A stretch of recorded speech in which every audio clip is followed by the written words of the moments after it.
Mr. Roy, Mr. Ryan, to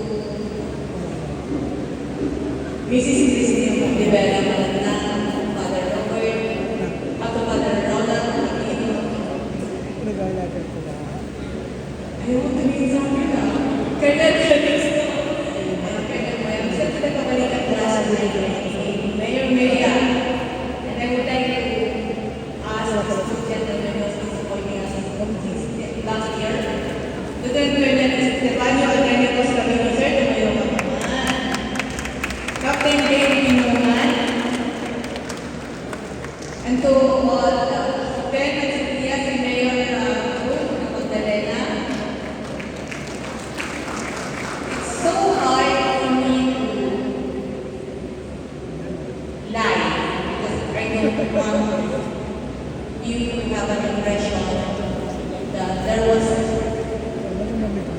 ayoko kaya sir.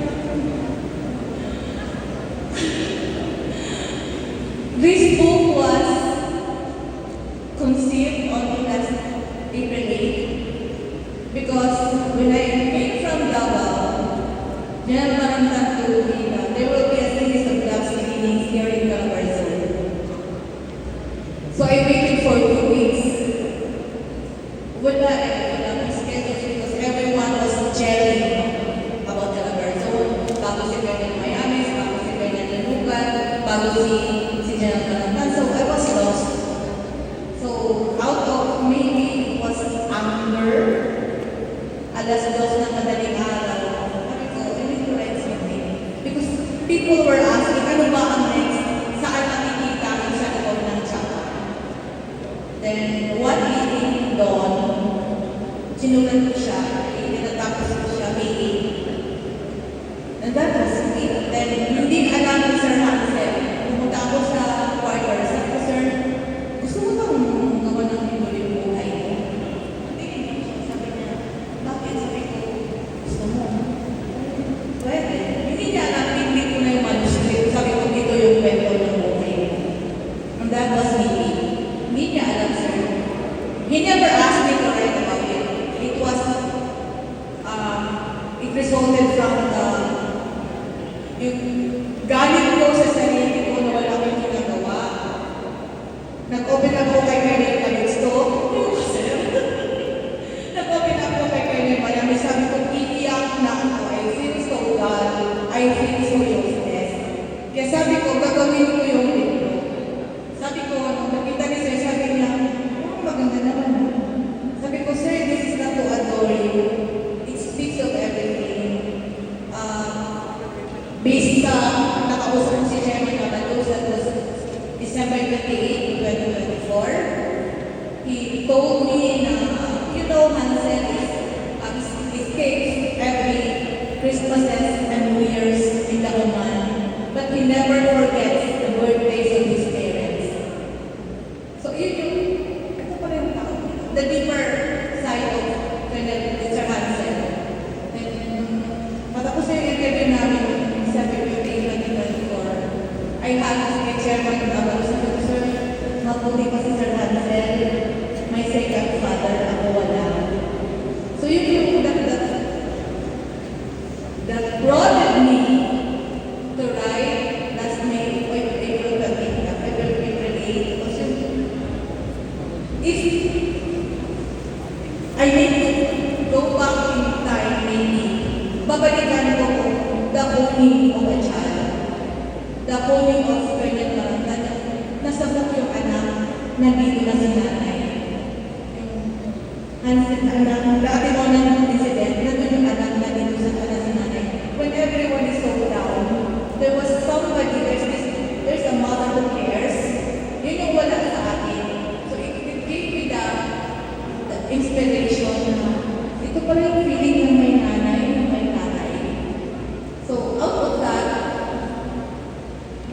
nag-usap kami, there were 4 sessions na, sabi niya, sabi ko, Sir, can I talk to your classmates? Una ko kinausap si Colonel Calisto. Then, binalikan ko po yung interview natin, Chairman Abalos, binalikan ko yung kay Father Aquino, binalikan ko yung, at last na yung, bakit na si Rene Catarza?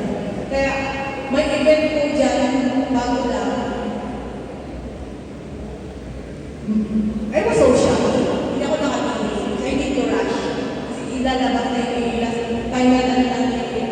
lumapit ako kay President Mayami. Sabi ko, sir, palisto mo lang.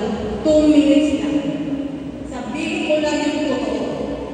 Yung sinabi niya, nung sa academy, nung nalaman ko na i-elect na si Hansel na president ng PNP Kapatigang class, I didn't know. So yun yung the classic part of friendship. Nung tinanong ko si Colonel Calixto, ano ba, how deep is your bond with Colonel Marangan? Sinagot man naman ako. Dahil sa aming maging kaibigan, ang pangalan na niya is Johan. Sabi ko, bagay Sabi niya, kasi Jonathan ang pangalan. So doon yung, ang daming variation ng friendship na mention naman nung nagre-recall si Sir Hansel. Ano kayo, part yan si Lambert Swerte. Part yan, yung nagre-recall siya, sabi ko, ang ganda ng memory mo, sir. Then yun na yung nabuo, sabi ko na sa kanya, there are 3 different sectors of the A class. Sabi ko, yung isang sector, yung na kaibigan mo. Yung second sector, yung tinatawag yung Davao Boys with Ribilo. Yung third naman sabi ko, nonchalant. So, nung binuo na yung libro, I called some friends from PCIJ, Philippine Center for Research Journalism. I called some friends from Raptor. They are from UP, they are from the top universities here. Sabi ko, I cannot get closer to the book because I know him. I need layers to validate what I'm writing. Or, because nagiging subjective na ako, I need to objectify everything. So, in a way, parang he gave me a break, pupunta ako ng Malaysia. Pagbalik ko, nag-usap-usap na kami. It came to a point na, ano ba to? Mga scholars yung kasama, ano to?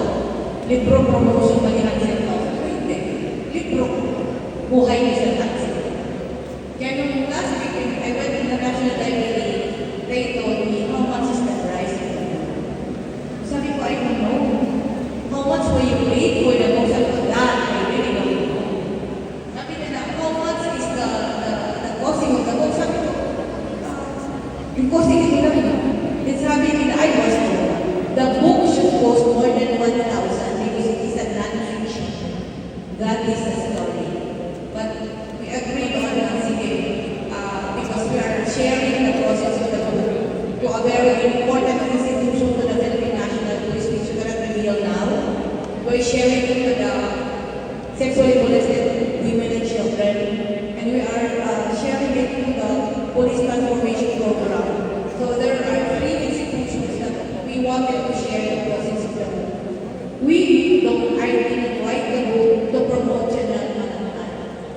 I write the book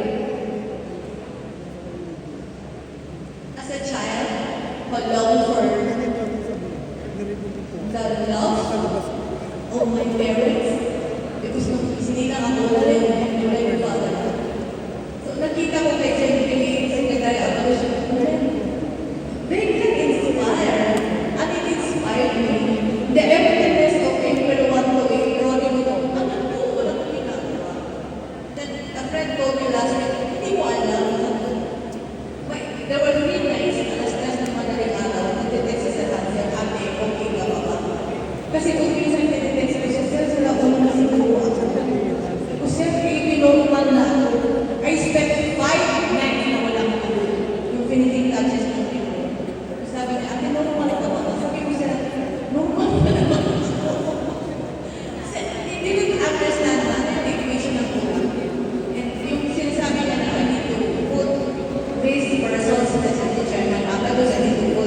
Sabi ko, alam mo sir, nung ginawa natin sa likod ng Chapa, that was a goodbye for us.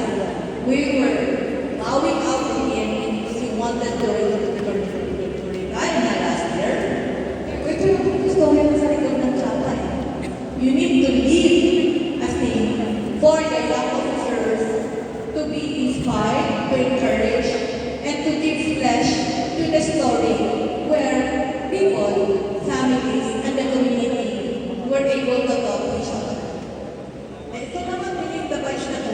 Sabi ko sa so last week, may countdown kami sa natin. O 60 days na tayo, 59 days na tayo. Hanggang yung last maging family na rin. I need to go to that. So, in life, everything has a purpose, everything has a reason. And do whatever task that Sir Hansel will struggle in his next journey. To Ben, to Pia, to Miss Christy, Sir Hansel. Andito lang si Ate. Thank you so much.